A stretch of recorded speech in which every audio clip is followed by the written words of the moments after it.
Hello, what is your name? Hi, ma'am. I'm Analin Lapang. How old are you? I'm 33 years old now. Are you married? Yes, ma'am. Okay, do you have kids? I have 4, ma'am. How old are they? They are 10, 8, 6, and 4, ma'am. Okay, so how long you been working in Hong Kong? Only 1 year and 10 months, ma'am. Okay, do you have any work experience in other countries? Have, ma'am, in our country, Philippines. How many years? 2 years now.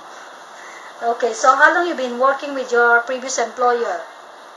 1 year and 10 months, ma'am. Okay, so where's your employer living in? And the peak, ma'am. How many square feet of your employer's house? 2,100, ma'am. How many family member there? They are 6, ma'am. How many children? 4, ma'am. Okay, how old are they? 22, 17, 13, and 8. Okay, so would you please describe your daily working schedule? What time you wake up in the morning? Usually, I wake up at 6 o'clock in the morning, and then I prepare their breakfast and their things to go to school. After that, I bring them to their school, and then